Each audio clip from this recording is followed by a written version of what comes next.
Então, vamos abrir a nossa Bíblia em Mateus, no capítulo 6.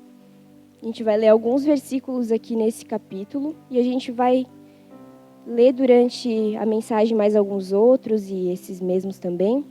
Mateus 6, do 5 ao 8. Que diz assim: E quando vocês orarem, não sejam como os hipócritas. Eles gostam de ficar orando em pé nas sinagogas e nas esquinas, a fim de serem vistos pelos outros. Eu asseguro que eles já receberam sua plena recompensa. Mas, quando você orar, vá para seu quarto, feche a porta e ore ao seu pai, que está em secreto. Então, o seu pai, que vem em secreto, o recompensará. E quando orarem, não fiquem sempre repetindo a mesma coisa, como fazem os pagãos. Eles pensam que por muito falarem serão ouvidos. Não sejam iguais a eles, porque o Pai sabe do que vocês precisam antes mesmo de pedirem. Amém? Então aqui, nesses versículos que a gente leu, nós temos palavras do próprio Senhor Jesus. Jesus está dando uma instrução para os seus discípulos. E esse trecho que a gente leu, ele se encontra no Sermão do Monte. O Sermão do Monte está localizado na Bíblia, lá no livro de Mateus, do capítulo 5 até o capítulo 7. Eu te aconselho muito a ler esses capítulos em casa, porque o Sermão do Monte, ele é toda a cultura do reino de Deus. Ali no Sermão do Monte, Jesus ele revelou para os seus discípulos e para a multidão toda a cultura do reino de Deus, a cultura de um reino de ponta cabeça. Né, de um reino totalmente ao contrário de tudo aquilo que era na época e de tudo aquilo que a gente vive ainda hoje. Né, Jesus ele anuncia ali um novo povo, uma nova cultura, né, ele anuncia o reino de Deus, a cultura do reino de Deus. Então é muito importante, já aconselho, ler em casa esses capítulos, do 5 ao 7. É muito importante, é muito maravilhoso todas as instruções de Jesus ali. E aqui a gente leu palavras do próprio Senhor Jesus, Jesus dando instruções. E em 2 Timóteo, no capítulo 3, do versículo 16 ao 17, Paulo diz assim: Toda a Escritura é inspirada por Deus e útil para o ensino, para a repreensão, para a correção e para a instrução na justiça, para que o homem de Deus seja apto e plenamente preparado para toda boa obra. Então, se a gente está lendo aqui que toda a Escritura é inspirada por Deus, todas as palavras que estão nesse livro são inspiradas por Deus, a gente precisa dar muita importância para essas palavras, não é verdade? E muito mais, uma atenção muito mais especial às palavras do próprio Senhor Jesus. Né? A gente pode encontrar um deleite de uma forma muito especial quando a gente dá atenção para as palavras do Senhor Jesus. Então, quando Jesus ele ensina sobre oração, ele dá bastante ênfase ao lugar secreto. Né? Ele fala do lugar secreto, ele nos ensina como orar, ele nos ensina onde orar, né? Como nós devemos orar. E eu não sei se você concorda comigo, né? Se você já passou por isso, né? Eu já passei, mas muitas vezes a gente luta com aquela sensação de estar desconectado de Deus, não é verdade? Parece que a gente ora e a nossa oração não passa do teto. Parece que a gente ora e nada acontece. Parece que a gente ora e a gente não ouve a Deus. A gente não sente a palavra de Deus. A gente se sente desconectado. Né? Parece que Deus está muito distante de nós. Ele está muito longe. Ele não está conseguindo ouvir as nossas palavras. Mas Jesus ele já revelou esse segredo. No versículo 6, quando ele disse, seu Pai que está em secreto. Quando Jesus disse isso, é a mesma coisa que ele estivesse dizendo, o seu Pai está no lugar secreto. Né? Ele já está lá, ele já foi na tua frente, ele está lá te esperando, ele está no lugar secreto. Então, quando a gente entra no nosso lugar secreto, a gente entra no mesmo momento, imediatamente na presença do Senhor, imediatamente na presença do nosso Pai. Porque Jesus disse, o seu Pai está no lugar secreto. Então, quando você entra no quarto, né, fecha a porta, você tem acesso à presença do Pai imediatamente. Imediatamente, acesso à presença do Pai. Então, não importa, às vezes, o que a gente vai estar sentindo naquele momento, se a gente vai estar sentindo alguma coisa, né? Porque, às vezes, a gente não vai sentir nada mesmo. A gente vai entrar no nosso quarto para orar, a gente não vai sentir vontade de chorar, a gente não vai sentir vontade de rir, a gente não vai ver um anjo, a gente não vai ver fogo caindo do céu. Vai ser um dia comum, um dia normal, né? A gente não vai sentir nada. Mas é nesse dia que a gente precisa se apegar aqui à palavra do Senhor Jesus, onde Ele diz que o Pai está no lugar secreto. Porque a gente vai entrar no lugar secreto com essa convicção de que o Pai está lá. O Pai está esperando por nós. Mesmo sem sentir nada, mesmo sem ter vontade de orar. São nesses dias que a gente precisa perseverar no lugar secreto. E aqui é uma chave que o nosso pastor prega e fala há tanto tempo, a perseverança no lugar secreto. Independentemente de como está o estado da nossa alma naquele dia, naquele momento. E esse entendimento, ele precisa descer para o nosso coração. Esse entendimento precisa estar muito claro no nosso coração. Quando a gente aceita esse segredo, a gente descobre uma das maiores chaves de ter intimidade com Deus. De quando a gente entra no lugar secreto, o Pai já está ali. E o nosso espírito e a nossa alma, quando a gente entende esse segredo, a gente libera o nosso espírito e a nossa alma para conseguir decolar.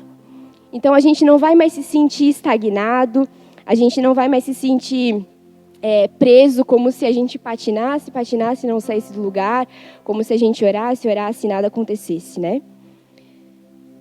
E no versículo 5, então, Jesus ele começa dizendo: "E quando vocês orarem, não sejam como os hipócritas. Eles gostam de ficar orando em pé nas sinagogas e nas esquinas, a fim de serem vistos pelos outros. Eu asseguro que eles já receberam sua plena recompensa." Então aqui, Jesus ele começa com uma frase muito chave para a gente entender. Ele começa dizendo: "E quando orares?" Quando ele fala, por Jesus se referir dessa forma, já revela o que ele espera de nós. Né? Ele espera que a gente ore. Né? Ele fala: "E quando vocês orarem?" Então, ele espera que a gente entenda que quando a gente entrar no lugar secreto, o Pai já está ali esperando por nós.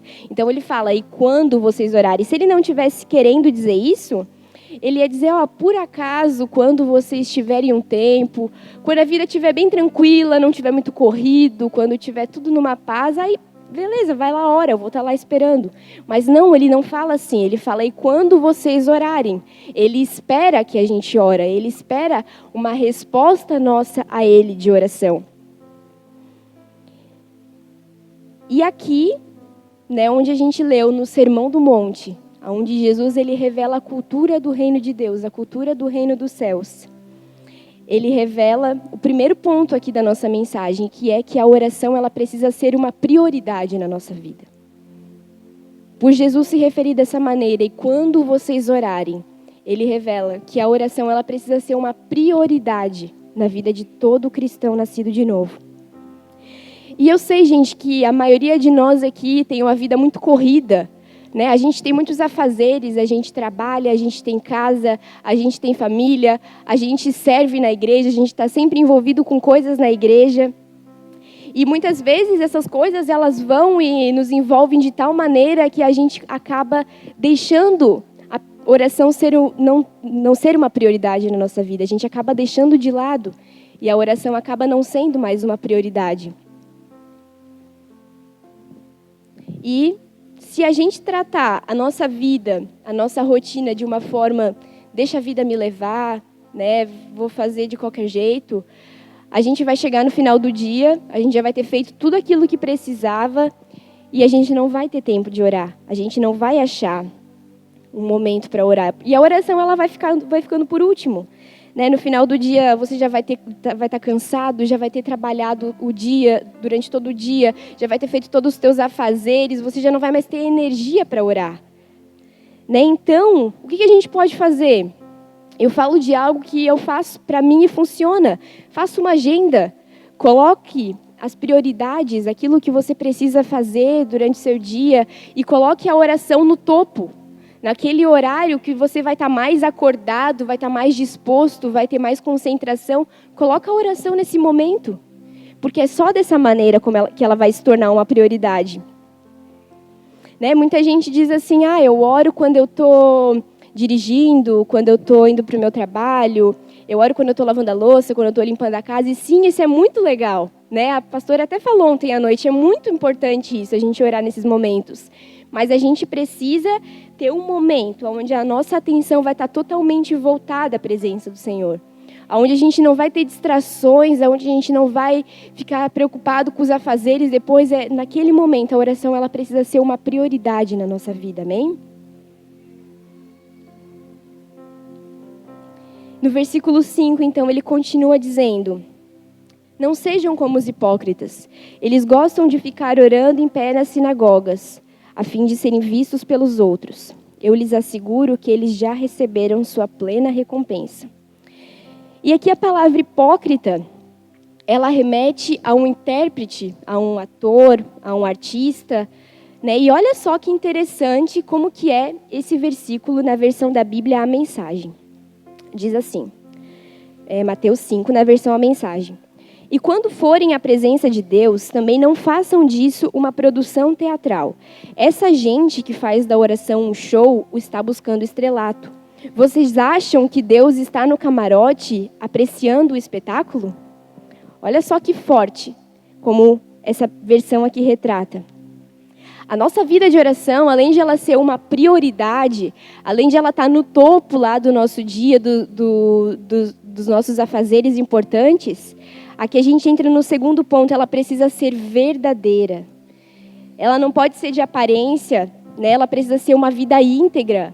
A gente não pode querer mostrar algo que a gente não é, algo que a gente não pratica. Né? A Jesus, ele diz aqui muito forte que os hipócritas, eles fazem as coisas simplesmente para se aparecer, simplesmente para serem vistos pelos outros, né? Para serem reconhecidos, para serem elogiados, mas eles estão vendo uma mentira. Né? A mesma coisa que quem gosta aqui de assistir atores, filmes, séries, né? Vocês podem concordar comigo que um ator ele pode interpretar um personagem impecavelmente, da maneira mais perfeita que tem, mas ele não tá, aquilo que ele está mostrando ali não é a verdade dele, né? Não é aquilo que ele vive, não é a realidade dele, né?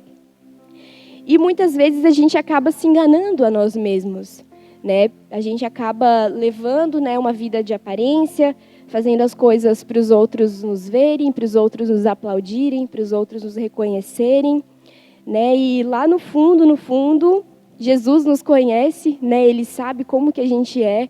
E lá no fundo, às vezes, a gente está destruído, né? A gente está dilacerado, às vezes a gente está até podre por dentro.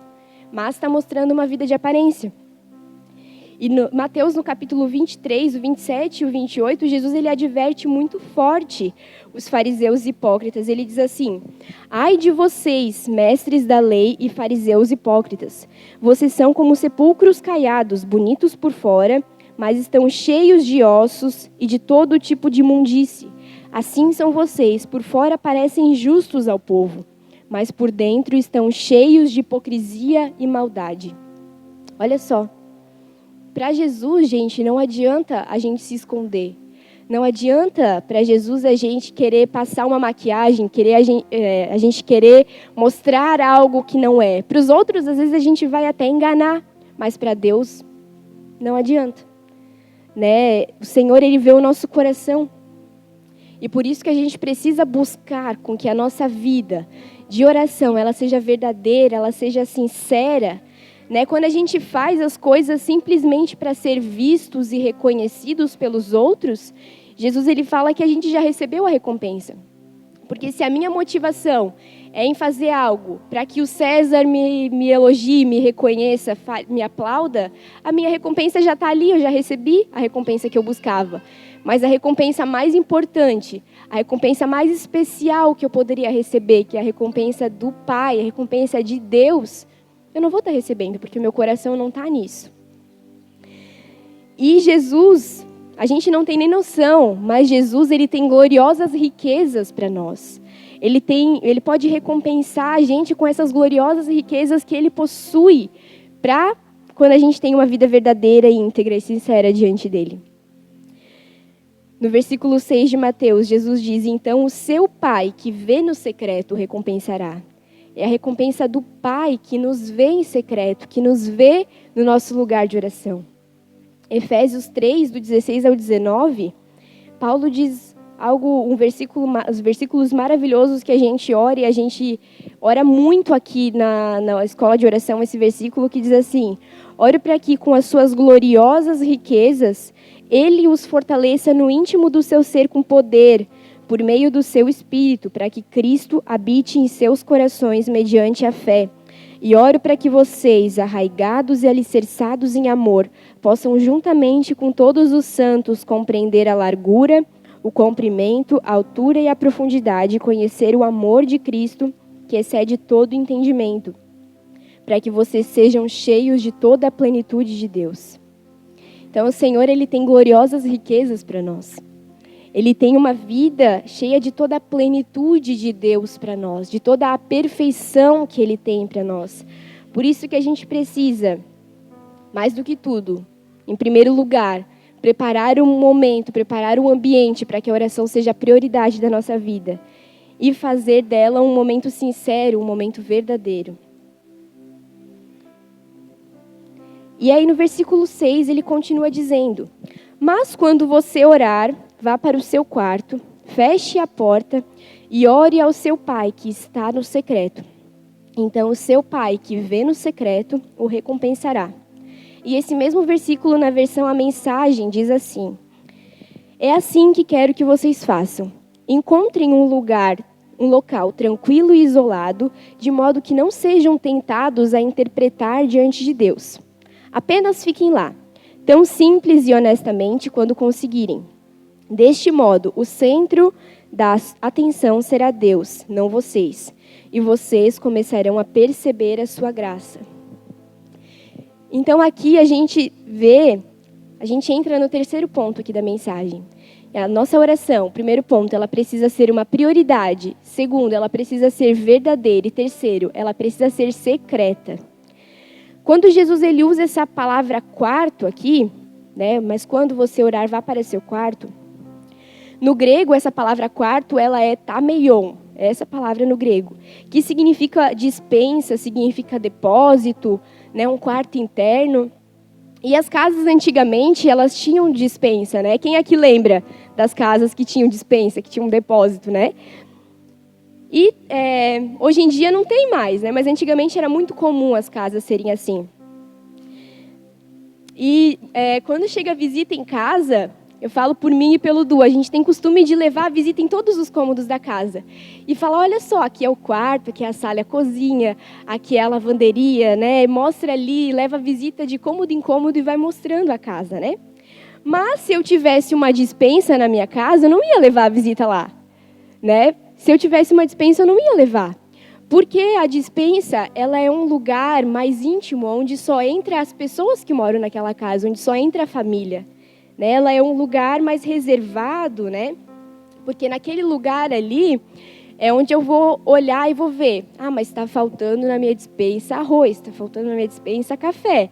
Né? Eu estou precisando comprar algumas coisas. Né? A gente vai conseguir visualizar aquilo que está faltando. E dessa mesma maneira, esse tameion, esse quarto, né, esse lugar onde Jesus nos manda entrar, é um lugar de intimidade, onde Jesus nos vê, onde Ele olha para nós e Ele fala, está faltando amor, está faltando paciência, está faltando perdão. E aonde nós também vamos entrar nesse nesse lugar de intimidade, vamos olhar para aquelas prateleiras e a gente mesmo vai entender, está faltando mesmo isso. Está faltando algo aqui na minha vida, eu estou precisando disso. E é nesse lugar que a gente precisa estar, nesse lugar secreto, nesse lugar de intimidade, onde o Pai nos vê, onde o Pai já está lá esperando por nós e Ele nos vê. E aí no versículo 7 e 8, ele continua dizendo, e orando, não usem vãs repetições como os gentios, porque eles pensam que por muito falar serão ouvidos. Não sejam, portanto, como eles, porque o Pai de vocês sabe o que vocês precisam antes mesmo de pedirem. Então aqui, Jesus ele diz que a gente não deve usar de vãs repetições, né? Ou seja, usar palavras inúteis, né? Ficar tagarelando, né? Vãs repetições significa isso. Porque aqui a gente entra no ponto 4 da mensagem, que a nossa vida de oração, né? A nossa vida no lugar secreto, ela deve ser natural. A nossa forma de falar no lugar secreto, ela deve ser natural. Né, alguns versículos aqui para frente, Jesus ele ensina a oração tão conhecida do Pai Nosso, onde ele ensina os discípulos a chamar Deus de Pai. Né, ele ensina os discípulos a conversar com o Pai de uma forma muito natural, de uma forma muito simples. Né, é muito simples conversar com Deus. É como a gente conversa com um amigo, com uma amiga, como a gente conversa com o nosso marido, né, com a esposa. É a mesma coisa. Não precisa a gente mudar o tom de voz, porque é a mesma coisa que eu não preciso chegar no lugar de oração e falar: ó Senhor, Deus Altíssimo, Eterno, Pai adorado. Não precisa mudar o nosso tom de voz, gente. Não é assim que a gente fala, é muito simples. É a mesma coisa que eu chegasse em casa e o Du estivesse lá me esperando e falasse: olá, bem-vinda, excelentíssima esposa. Eu ia achar que ele está doido, na hora achar que endoidou de vez. Né? E é assim, a gente precisa falar de uma forma muito simples com o Pai, de uma forma muito natural com o Senhor. Né? Abrindo o nosso coração, expondo, né, o nosso íntimo do nosso coração para Ele.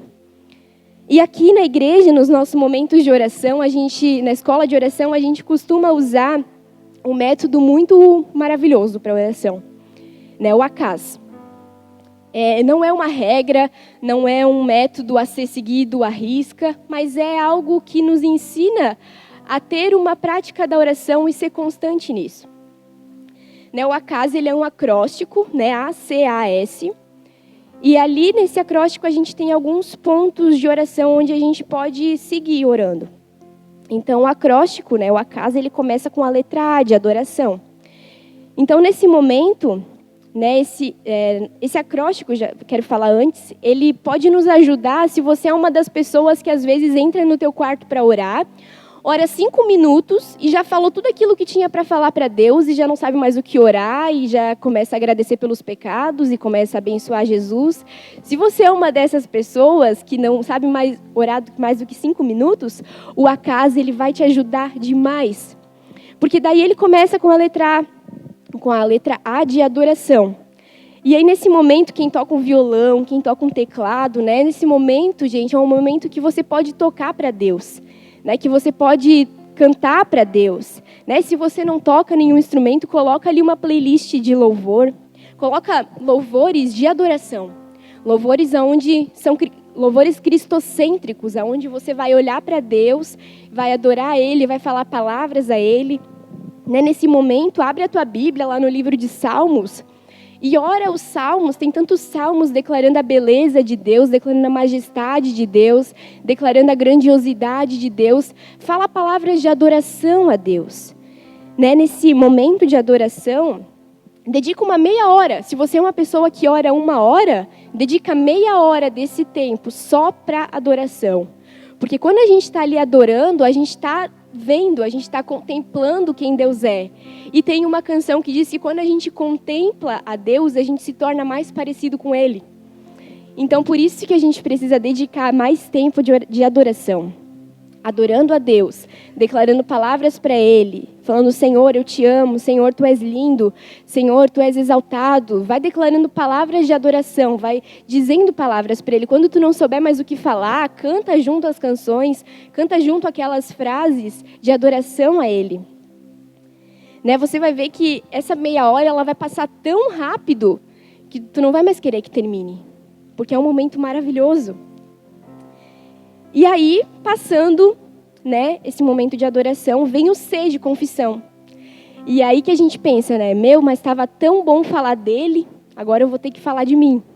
Né? Estava até agora falando da beleza de Deus, da majestade de Deus, agora eu vou ter que olhar para mim e falar de mim. Né? Nesse momento, a gente precisa confessar. É muito importante que a palavra fala que aquele que confessa os seus pecados e os abandona encontra misericórdia. Então, nesse momento de confissão, confessa o seu pecado. né? Fala, Senhor, me perdoa porque eu fiz isso, me perdoa porque eu menti, me perdoa porque eu olhei o que não devia, me perdoa porque eu pensei o que não devia, né? Não tenta ficar nesse momento enfeitando o teu pecado. Dá o pior nome de uma vez. Já fala o pior nome, fala, Senhor, eu sou isso, Senhor, eu fiz isso.